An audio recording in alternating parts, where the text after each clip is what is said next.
Bengal safe Murshidabad জেলায় ফার্নিচারের জগতে এক পরিচিত ও প্রতিষ্ঠিত নাম।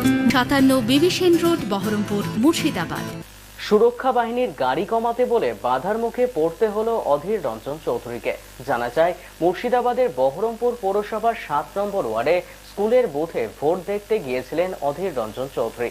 সেই মুহূর্তে বহরমপুর পুলিশ প্রশাসনের তরফ থেকে ডিএসপি ডিএনটি সুশান্ত রাজবংশী অধীর রঞ্জন চৌধুরীকে জানান তার কাছ থেকে তার সুরক্ষা বাহিনীর গাড়ি কমাতে 2টি গাড়ির বেশি তারা অনুমতি দেবেন না।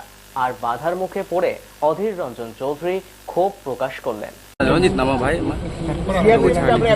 হ্যালো, দুটো গাড়ি পার্সোনাল গাড়ি সমস্যা, অন্য কোনো গাড়ি সমস্যা নেই তো?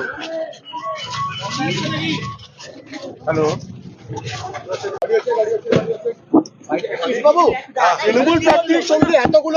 কেন্দ্রীয় বাহিনী নিরাপত্তা পাই বলে তারা দিয়েছে, এবং আরো বড় কথা, সেখানে পশ্চিমবঙ্গের পুলিশ একটা গাড়ি দিয়েছে নিজে থেকে, আর আমার একটা গাড়ি, সেটা পারমিশন বরাবরই আছে। আমার নিরাপত্তা নিতে এখানকার পুলিশ চিন্তিত নয়। আমরা নির্বাচন কমিশনের ভরসায় ভোট করছি, এখানকার পুলিশের ভরসায় তো নয়। এখানকার পুলিশের ভরসায় ভোট করে তৃণমূলের নেতারা, আমরা ভোট করি কেন্দ্রীয় নির্বাচনের ভরসায়। তবুও বলবো, এখানে যিনি এসপি সাহেব আছেন তাকে বললে অন্তত ফোনটা ধরছেন, রেসপন্সটা করছেন, এটুকু বলতে পারি। কিন্তু বাকি এখানকার যে নিচের স্তরের পুলিশ, তা তো জানেনই আপনারা, তৃণমূল পার্টির দলদাস হয়ে তাদেরকে চলতে হয়, বাঁচতে হয়। তার জন্য বিভিন্ন তার কারণে একটা অধীর রঞ্জন চৌধুরী প্রশাসনের রোষে, মানে অধীর রঞ্জন চৌধুরীর দিদির রোষে আসা মানে যে প্রশাসনের রোষে পড়বেই। যখন দিদি কাউকে টার্গেট করে, তখন প্রশাসন তাকেই টার্গেট করে। তবে এগুলো আমাকে ঠেকানো যাবে না, আমি চলতে থাকবো। এই কথা আমি বললাম, যারা এখানে দায়িত্বে, এখানে আমাকে জিজ্ঞাসাবাদ কথাবার্তা বলছিল, তাদেরকে বলেছি আপনারা গিয়ে দেখুন, তৃণমূলের পতাকায় মাথা ঠেকিয়ে তারপর আপনাদের যেতে হবে। এখানকার সব ভোটারকে এখানে যেতে হচ্ছে তৃণমূলের পতাকায় মাথা ঠেকিয়ে। কেন? তার একটা কারণ, এখানে মানুষের কাছে ওরা ভয় ভীতি প্রদর্শন করে ভোটটা করতে চাইছে, তাই জায়গাটা ঘিরে রেখেছে। যাওয়ার সময় বলছে, এই সিধাবে ভোট দাও আমাদেরকে। আমাদের একটা কর্মীকে একটু দূরে কেউ আক্রমণ করে মারধর করেছে, সে আমাদের পার্টির একটা সমর্থক বলে। চেষ্টা করছে তারা ভয় ভীতির বাতাবরণ তৈরি করতে, সকাল থেকেই চেষ্টা করছে। তারা চেষ্টা করছে, আমাদের চেষ্টাকে ব্যর্থ করছি। কারণ মানুষকে কথা দিয়েছি যে নির্বাচন হবে, সে নির্বাচনে কোনো বুথ ক্যাপচারিং হবে না, কোনো বুথ দখল হবে না, সে কথা আমাদের রাখতে হবে। তার জন্য যেখানে যা বলার আমরা বলতেই থাকছি, আমরা সদা সতর্ক থাকছি, এবং ওরা এখন পর্যন্ত ব্যর্থ হচ্ছে।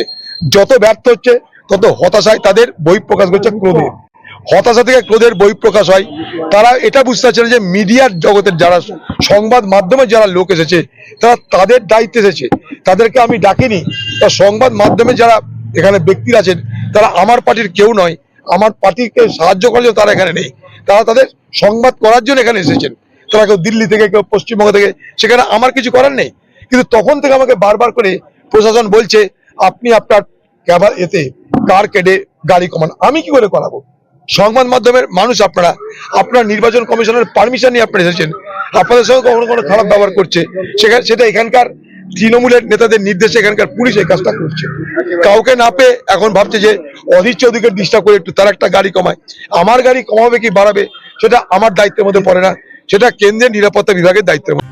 বেঙ্গল সেফ মুর্শিদাবাদ জেলায় ফার্নিচারের জগতে এক পরিচিত ও প্রতিষ্ঠিত নাম।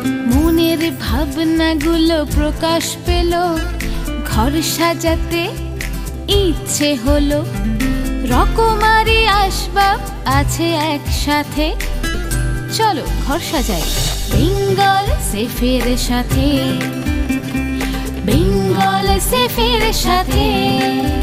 বেঙ্গল সেফ 57 বিবি সেন রোড, বহরমপুর, মুর্শিদাবাদ।